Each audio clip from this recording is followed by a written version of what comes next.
Los próximos 3 programas sobre la vida y obra del escritor y ganadero de lidia español Juan Pedro Domecq Solís fueron emitidos en agosto de 2010 y 8 meses después, el 18 de abril de 2011, falleció a consecuencia de un accidente de tráfico en la localidad española de Higuera de la Sierra, Huelva, cuando regresaba hacia su finca sevillana de Lo Álvaro. Es así como Tendido de los Astres ha querido rendirle a Juan Pedro Domecq Solís un homenaje póstumo en febrero de 2025. Nos trasladamos durante las próximas semanas a la ganadería de Juan Pedro Domecq Solís, finca Lo Álvaro, ubicada en el municipio de Aracena, provincia de Sevilla, España.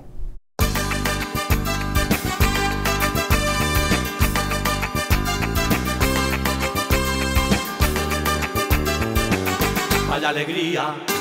¡Vaya alegría! ¡Vaya alegría! Aracena, ciudad que da nombre a la sierra y al parque natural, es uno de los espacios protegidos más importantes de Andalucía. ¡Vaya alegría! Ya se encienden las luces que el pueblo ría, ya comienza la fiesta de Andalucía.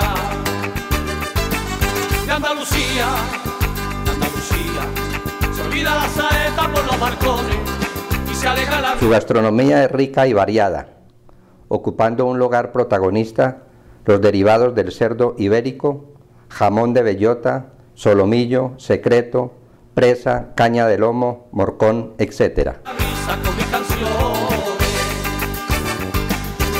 Otros platos representativos de la sierra son las migas, los revueltos de espárragos, gazpacho, queso de cabra y una excelente repostería. Guitarra, que se alegre en las palmas a compás. Ay, que a gusto yo voy a cantar con mis amigos que están conmigo, que no nos falte. Su casa es todo un museo sobre la obra taurina de la familia Domecq Solís, atiborrada de carteles, cuadros, fotos, cabezas de ciervos, toros y un mobiliario sobrio y bien conservado.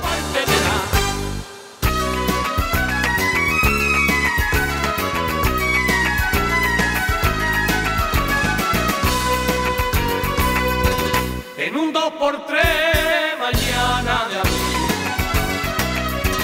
Mañana de Los invitamos muy comedidamente para que nos acompañen en los próximos 30 minutos a disfrutar de las bellezas del campo andaluz. Mañana de abril, en un 2x3, mañana de abril. En un 2x3, mañana de abril. Mañana de abril.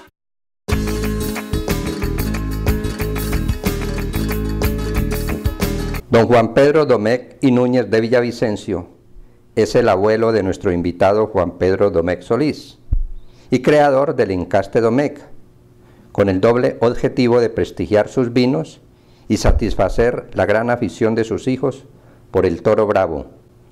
Así habla Juan Pedro Domecq Solís de su abuelo. El iniciador de la ganadería o de la saga ganadera de Juan Pedro Domecq es mi abuelo. Mi abuelo compró en 1930 la ganadería de Veragua, que era la ganadería históricamente más antigua de España y que además había permanecido desde que comenzaron las corridas de toros allá por 1760 en primera fila casi hasta los primeros años de 1900. Entonces, mi abuelo era fundamentalmente un bodeguero, tenía una gran afición a los toros, tenía gran afición a los animales y por eso creyó que era una buena cosa unir su profesión a sus aficiones y ayudar con una ganadería de la historia de la Vea de Vázquez, Veragua, que comienza en 1760, y con una ganadería caballar como la del Hierro del Bocado, la bodega que era su trabajo fundamental. Y por eso podemos decir que en el fondo nuestra historia ganadera empieza por una historia de apoyo a una empresa totalmente distinta como es el acervino. Pero mi abuelo tenía un gran amigo que era Ramón Mora Figueroa. Ramón Mora Figueroa, hijo de los marqueses de Tamarón, vivió la etapa en donde Tamarón compra a Parladé en los años 1912 y 13 2 camadas de eralas y 3 sementales, y donde se crea una de las patas más importantes del escante Parladé.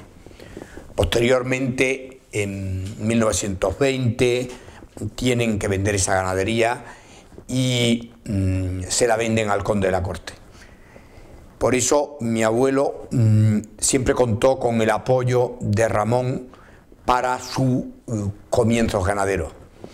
Y entre esos apoyos está el de aconsejarle que aportara a la sangre de Veragua la sangre de Parladé a través de conde de la Corte Tamarón. Y por ello, en 1931, compran al conde de la Corte 2 camadas y 4 sementales que van a conformar la evolución de la ganadería de Veragua, que estaba hecha, como la de Vázquez anterior, en la etapa antigua de la tauromaquia, como yo la cito, es decir, lo que hay antes de Joselito y Belmonte, para transformarse en el toro de la etapa moderna que comienza para mí con Joselito y Belmonte mismo.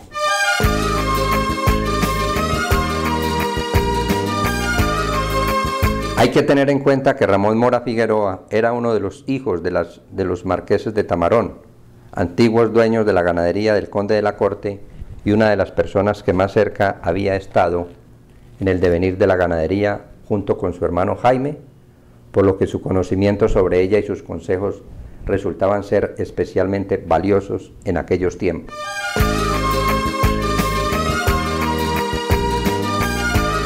No estuvo muchos años al frente de la ganadería don Juan Pedro Domecq Núñez de Villavicencio, pero sí lo suficientes para, con la ayuda de Ramón Mora Figueroa, dejar en todos sus hijos una afición desmedida por la crianza del toro bravo. Me he preguntado, dice Juan Pedro Domecq Solís, muchas veces quién había enseñado a mi padre y sus hermanos el tan difícil arte de la selección y crianza en una ganadería brava.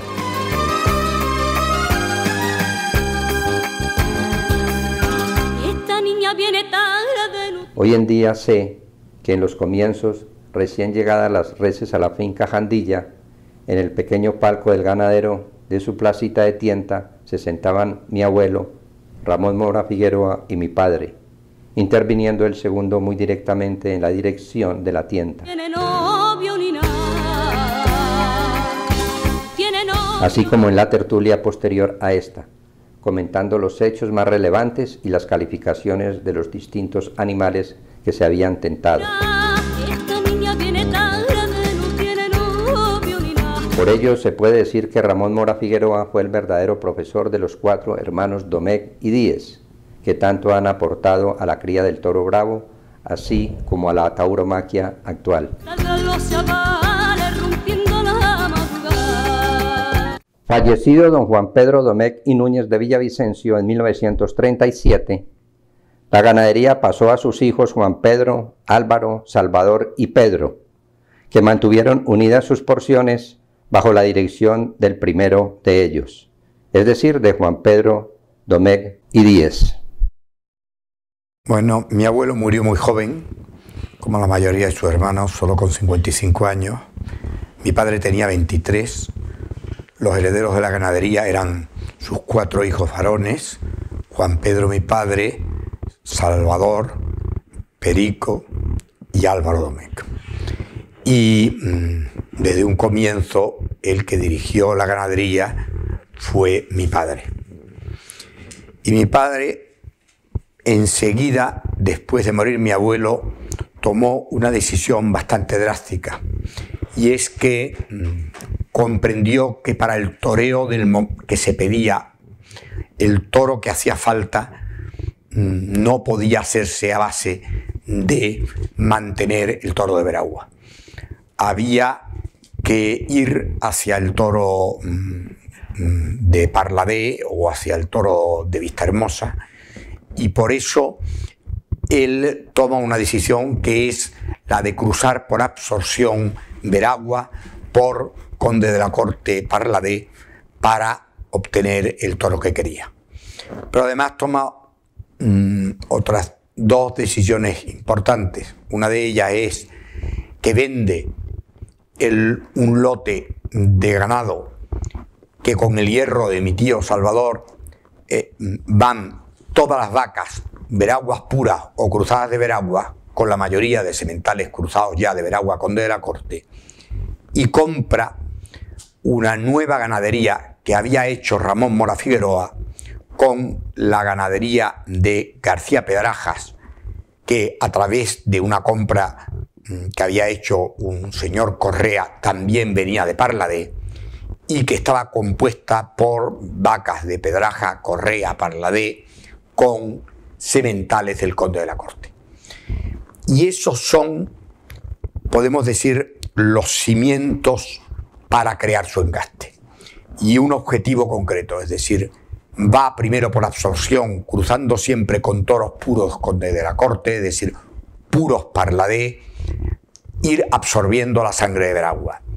Y en una segunda fase, esos toros ya serán un cruce de Parladé, de Conde de la Corte y Pedraja, que es lo mismo, va a seguir siendo un Parladé puro. Pedraja tenía como diferencia que era un toro algo más picante que el de Conde de la Corte, quizás con algo más de bravura, a lo mejor tenía menos ritmo en sus arrancadas, y ese fue el camino que tomó mi padre durante sus 37 años de ganadero para crear el toro que tenía en su mente. Porque hay una cosa muy importante, es decir, una ganadería no es más que la creación de un hombre, y ese hombre es siempre el ganadero. El ganadero crea el toro según su propia sensibilidad.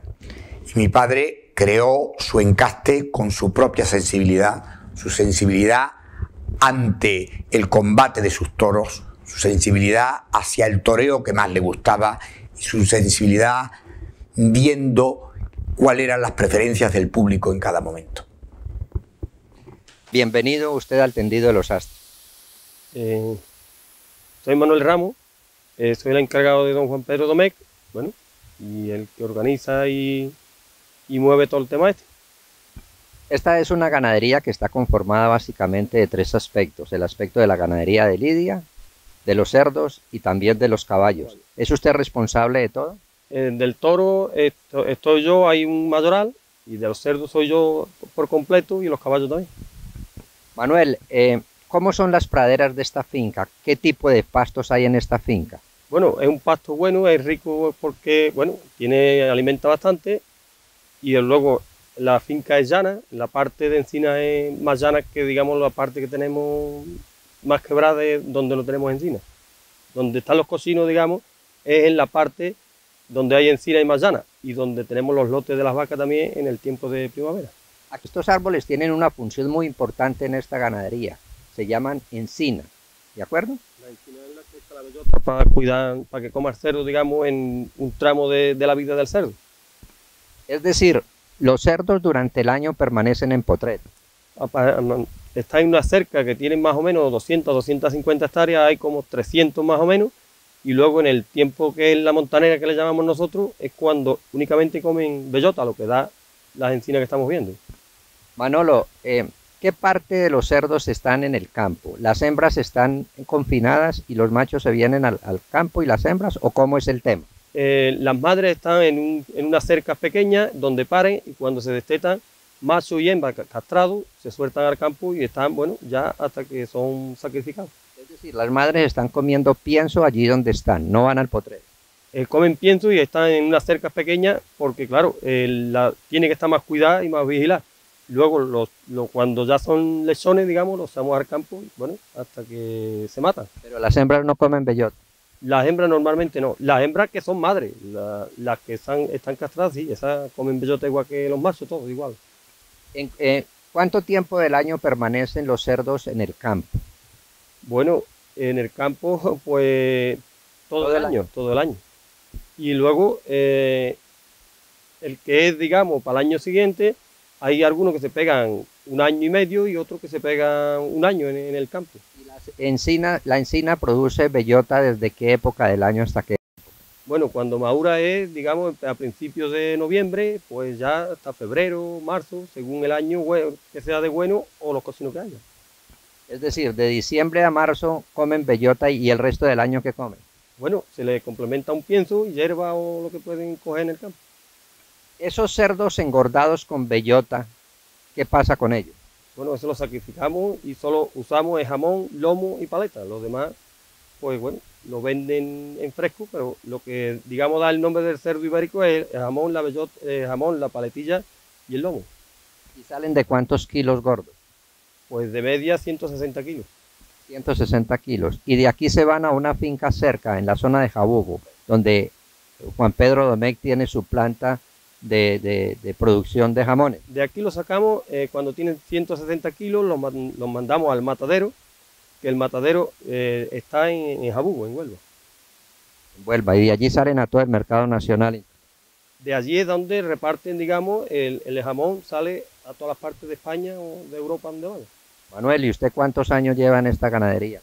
Desde el 2000, desde el 90, 20 años. O sea que lleva 20 años, siempre trabajando con don Juan Pedro Domecq. Siempre he estado aquí. ¿A usted qué le gusta más, el tema de los toros o el tema de los cerdos? Bueno, el cerdo lo trabajo más que el toro, pero me gustan los dos casi por igual. ¿Cuántos cerdos hay en esta ganadería? Cerdos sobre 3.000. Bastantes, ¿no? De manera que ustedes sacan cerdos prácticamente 6 meses del año. Desde diciembre hasta marzo. 5 meses del año. Bueno, muchas gracias, Manolo, por estar con nosotros en el tendido de los Astres. Muy grato haber contado con usted en esta visita tan agradable en esta finca. Pues nada, aquí estamos, para lo que haga falta. Gracias. En 1969 apareció el guarismo en el herradero. Es el número que, indicando el año de nacimiento de la res, se le marca a fuego. Tiene especial importancia, pues según él mismo se conoce si debe lidiarse como becerro, novillo o toro.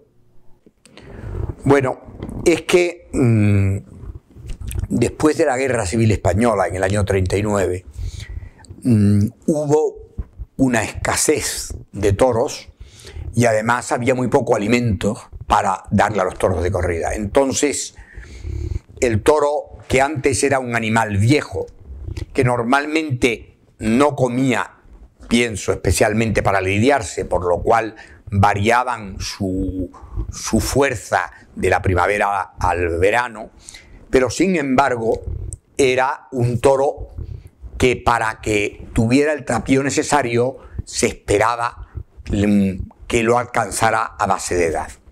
Por eso eran toros que podían tener más cuernos, pero simplemente porque el toro, cuando no come pienso, sus cuernos les van creciendo todos los años, y un toro con 6 y 7 años siempre tiene más cuernos que un toro con 3 o 4 años. Entonces, a partir del año 39, salvo en las ferias muy importantes, mayoritariamente se va a lidiar un toro con 3 años, es decir, lo que hoy llamaríamos un novillo. Y ese toro tenía a lo mejor menos el trapío que consideramos ahora, pero en cambio el toro más joven es mucho más móvil, con lo cual tenía una enorme movilidad. Y yo creo que eso también fue bastante importante para el desarrollo de la tauromaquia.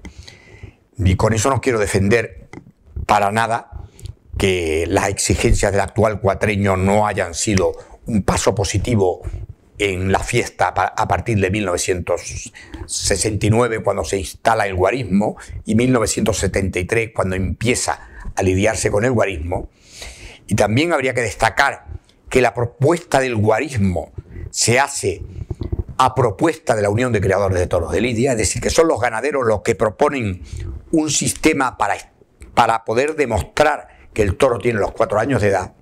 Pero sí es verdad que a partir de 1973 el toro con un año más se comportaba de una forma distinta y hubo también que adaptar en la selección el toro a ese año más de edad.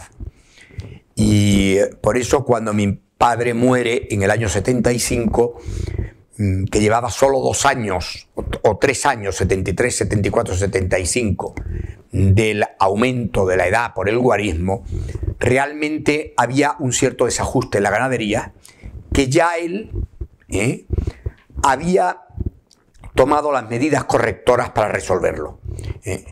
Y una de las medidas, o la medida fundamental, fue que se dio cuenta que igual que él había hecho su encaste a base de inbreeding, es decir, cruzando hermanastros entre sí 2 veces seguidas, la tercera no dio resultado y volvió a cruzar el último de sus grandes sementales, o de sus 2 grandes sementales, los últimos, con vacas muy viejas para recuperar caracteres que se habían perdido en aquellos años de selección. Y con eso dejó, después de su muerte, una explosión de bravura que fueron los primeros años de Jandilla, desde 1975 hasta, no me acuerdo ahora qué año, pero con grandes años del comportamiento de sus toros. No tiene novio ni nada, tiene novio ni nada, esta niña viene tarde, no tiene novio ni nada, porque salgan los chavales rompiendo la madrugada. Madre, tienes que acostarte, que yo quizás llegue tarde, no me esperes levantar, dile bajita a mi padre que ya soy mayor de edad. Por lo bonito que era salir con la luz tardía y recogerse temprano, volver a la manecilla y sin novio de la